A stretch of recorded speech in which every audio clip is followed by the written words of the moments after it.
देश की सेवा में अग्रिम भूमिका न निभाई हो। और ये भी सुनने में सुहागा है कि आप स्वयं भी सैनिक स्कूल के विद्यार्थी रहे हैं। तो किसान के पुत्र और सैनिक स्कूल के विद्यार्थी के रूप में मैं देखता हूं कि आप में किसान और जवान दोनों समाहित हैं।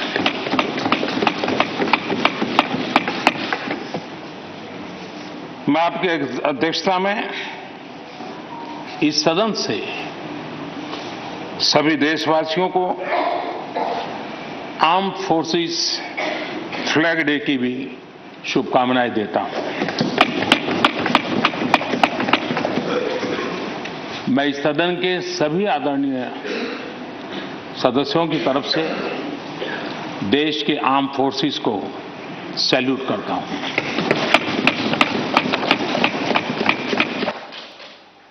सभापति महोदय, आज संसद का ये उच्च सदन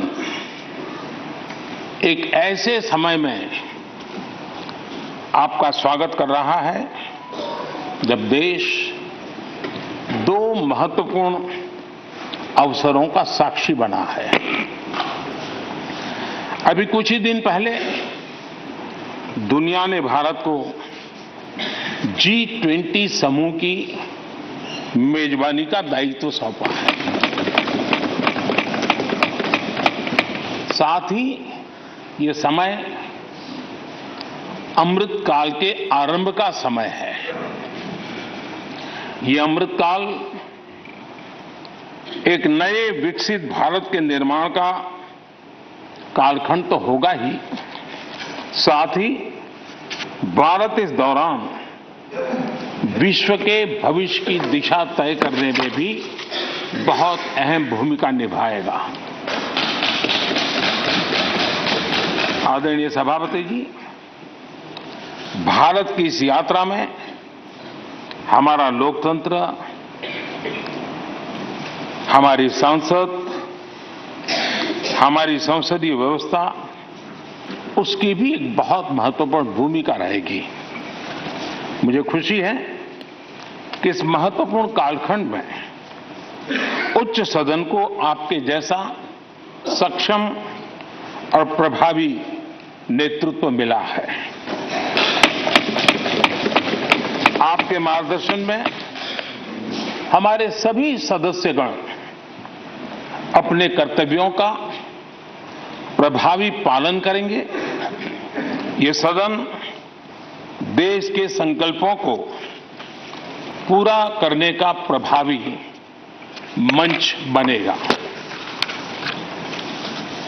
आदरणीय सभापति महोदय, आज आप संसद के उच्च सदन के मुखिया के रूप में अपनी नई जिम्मेदारी का औपचारिक आरंभ कर रहे हैं।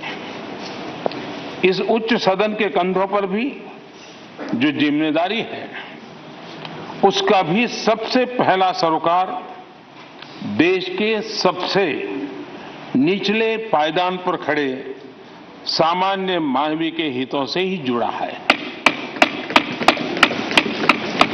इस कालखंड में देश अपने इस दायित्व को समझ रहा है और उसका पूरा जिम्मेदारी से पालन कर रहा है। आज पहली बार महामहिम राष्ट्रपति श्रीमती द्रौपदी मुर्मू के रूप में देश की गौरवशाली आदिवासी विरासत हमारा मार्गदर्शन कर रही है। इसके पहले भी श्री रामनाथ कोविंद जी ऐसे ही वंचित समाज से निकलकर देश के सर्वोच्च पद पर पहुंचे थे और अब एक किसान के बेटे के रूप में आप भी करोड़ों देशवासियों की, गांव, गरीब और किसान की ऊर्जा का प्रतिनिधित्व कर रहे हैं। आदरणीय सभापति जी, आपका जीवन इस बात का प्रमाण है कि सिद्धि सिर्फ साधनों से नहीं, साधना से मिलती है। आपने वो समय भी देखा है जब आप कई किलोमीटर पैदल चलकर स्कूल जाते थे। गांव, गरीब किसान के लिए आपने जो किया वो सामाजिक जीवन में रहे हर व्यक्ति के लिए एक उदाहरण है। आदरणीय सभापति जी, आपके पास सीनियर एडवोकेट के रूप में 3 दशक से ज्यादा का अनुभव है। मैं विश्वास से कह सकता हूं कि इस सदन में आप कोर्ट की कमी महसूस नहीं करेंगे।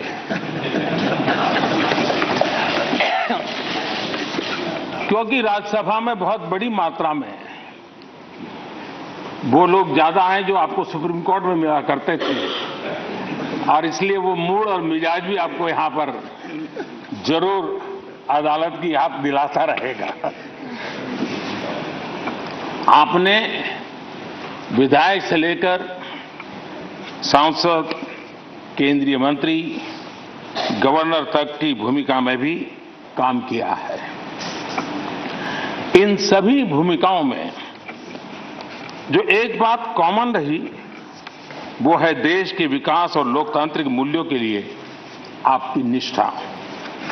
निश्चित तौर पर आपके अनुभव देश और लोकतंत्र के लिए बहुत ही महत्वपूर्ण है। आदरणीय सभापति जी, आप राजनीति में रहकर भी दलगत सीमाओं से ऊपर उठकर सबको साथ जोड़कर काम करते रहे हैं। उपराष्ट्रपति के चुनाव में भी आपके लिए सबका वो अपनापन हमने स्पष्ट रूप से देखा। मतदान के 75% वोट प्राप्त करके जीत हासिल करना अपने आप में अहम रहा है। आदरणीय सभापति जी, हमारे यहां कहा जाता है नयति इति नायकः, अर्थात जो हमें आगे ले जाए वही नायक है। आगे लेकर जाना ही नेतृत्व की वास्तविक परिभाषा है। राज्यसभा के संदर्भ में ये बात और महत्वपूर्ण हो जाती है क्योंकि इस सदन पर लोकतांत्रिक निर्णयों को और भी रिफाइंड तरीके से आगे बढ़ाने की जिम्मेदारी है। इसलिए जब आपके जैसा जमीन से जुड़ा नेतृत्व इस सदन को मिलता है तो मैं मानता हूं कि ये सदन के हर सदस्य के लिए सौभाग्य है।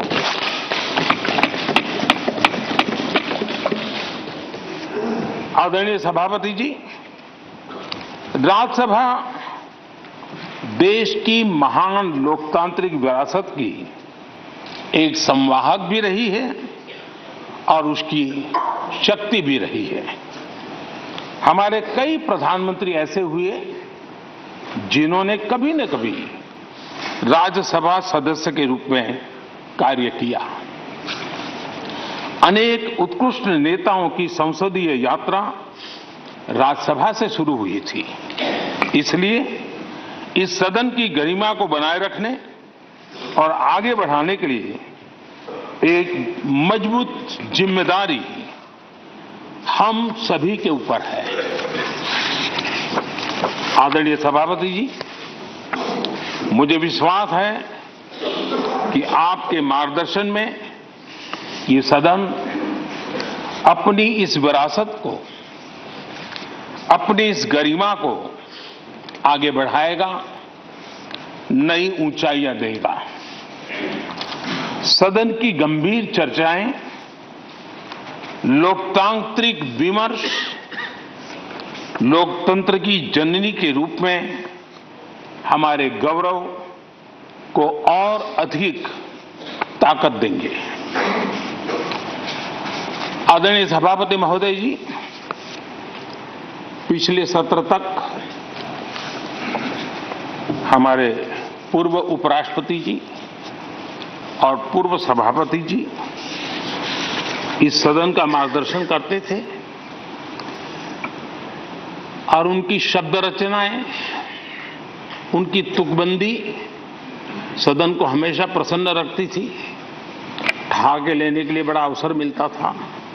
मुझे विश्वास है कि आपका जो हाजिर जवाबी स्वभाव है वो उस कमी को कभी खलने नहीं देगा और आप सदन को वो लाभ भी देते रहेंगे।